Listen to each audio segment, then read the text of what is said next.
Hi everyone, welcome to my channel. आज हम ब्याज क्रिलिंग का बारे में बताने जा रहे हैं।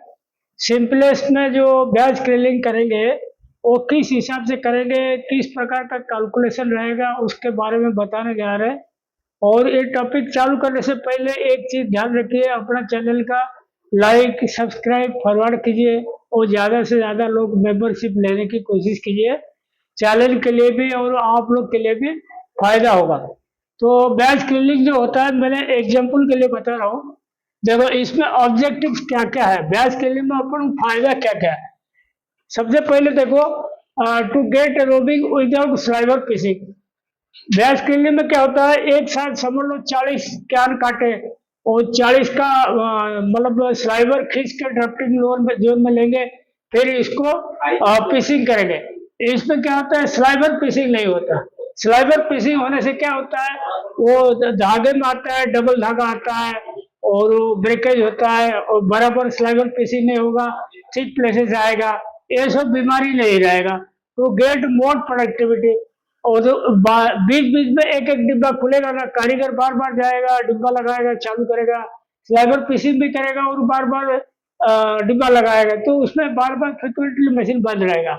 और बैच क्लीनिंग करने से क्या होता है, जो डफर लोग होते हैं फटाफट जाएंगे, साइडर डफर जेबर सब मिलके फटाफट एक बैच लगा के चालू कर देंगे। उसमें क्या होता है, एफिशिएंसी बराबर आता है, प्रोडक्टिविटी भी बढ़ता है। तो to produce minimum sliver waste. और बैच क्लीनिंग करेंगे तो सब जिम्मेदार रहेंगे लोग, 4-5 आदमी घुस के स्लाइबर का मतलब खींच के चालू कर देंगे। उसमें कम से कम वेस्ट बनेगा, स्लाइबर वेस्ट कम बनेगा। Can filling length to set.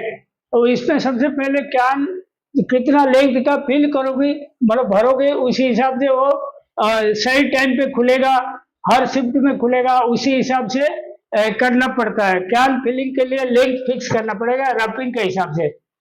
डॉप length to set for simplest bobbin. Simplest bobbin का भी डॉप लेंथ, कितना लेंथ का बॉबिन रहेगा उतना लेंथ भर के रखना पड़ेगा। लाइट डब नहीं लेना, no light dubs to take from RSB.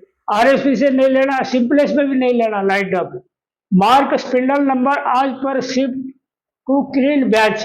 यहाँ देखो, जैसे मैंने 160 स्पिंडल का एक सिंपलेस लिया, तो उसमें 1 से 40 देखो ए शिफ्ट का मार्किंग कर देना, उसमें स्टिकर लगा देना। ए शिफ्ट में इतना माल लगेगा, बी शिफ्ट में ए माल लगेगा, सी में ए लगेगा, फिर अगला दिन ए में ए लगेगा, उसी हिसाब से मार्किंग कर देना। और take charge of batch cleaning in every shift. समझ लो आपने बी शिफ्ट में आया, ए शिफ्ट में 1 से 40 तक डिब्बा लगाया क्या लगाया क्या, वो चेक करके लेना। अगर नहीं लगा होगा तो फिर दिक्कत जाएगा, बैच डिस्टर्ब हो जाएगा। तो एक दूसरों को पकड़ने का, चार्ज बराबर लेने का और इसको मेंटेन करके रखना। Do not take light dubs in simplex. Simplex में भी लाइट डब नहीं लेना, जो लेंथ भरा हुआ उतने का लेना। Set perfect wrapping in finisher drop web. Drop web में रैपिंग जो रहेगा वो बराबर रखना, कोई ऊपर नीचे नहीं रखना, जो परफेक्ट रैपिंग है उतना ही रखना। Set finisher wrapping identical for all drop webs. Finisher wrapping और आइडेंटिकल रखना सब ड्रॉप वेब में, तब जाके ये मेंटेन रहेगा। और सिंपलेस का भी रैपिंग आइडेंटिकल रखना, ड्रॉप वेब में और सिंपलेस में, दोनों में कोई गड़बड़ नहीं रखना, फिर दिक्कत हो जाता है। ठीक है, अभी देखो एग्जाम्पल, एक 100% कटन मिल का मैं बता रहा हूँ। ठीक है, एग्जाम्पल हो गया, देखो स्पिंडल कैपेसिटी 160 स्पिंडल। ठीक है, finisher wrapping 0.130, simplest flyer speed 1100 RPM, simplest wrapping 1.2, simplest TM 1.38 और टीपीआई हो गया 1.511। ठीक है, डॉप लेंथ अपना सिंपलेस का 3000 लिया और स्लाइबर का ग्राम पर मीटर 4.538, प्रोडक्शन पर स्पिंडल पर 8 आवर। देखो 8 घंटे में कितना प्रोडक्शन आएगा, 7.2 इंटू 1100 डिवाइड बाई 1.2 इंटू 1.511, ये 0.85 हो गया, 85% एफिशिएंसी। 1000 डिवाइड किया, ये केजी में आ गया, मतलब 8 घंटा में नेट प्रोडक्शन 3.7 केजी आएगा पर स्पिंडल। ठीक है, तो डॉप लेंथ ऑफ फिनिशर कैन में 3272 लिखा। वो कैसे आया देखो, 3.712 इंटू 4, मतलब 4 शिफ्ट में डिब्बा खाली होता है, तो 14 किलो 848 ग्राम आ रहा है एक फुल कैन का। तो 14 किलो 848 में 4.53 डिवाइड करना, टोटल 3272 मीटर रहेगा कैन के अंदर लेंथ। 3272 रखोगे, जैसे ये 40 कैन खुला, ये 40 कैन खुला, एक 40 कैन खुला, तो फिर ये 3272 मीटर तुम्हारा कितना, 24 घंटा और 8 घंटा, ये 32 घंटा में क्लियर हो जाएगा, 32 घंटा में खाली हो जाएगा। तो ग्राम पर मीटर रोबिन कितना देखो, 0.49166। वो जो 1.2 लिए ना, इसमें आप 0.59 में भाग कर देना, 0.59 डिवाइड बाई 1.2, ये आएगा 0.49166 gram. Total length of roving for 1 full can.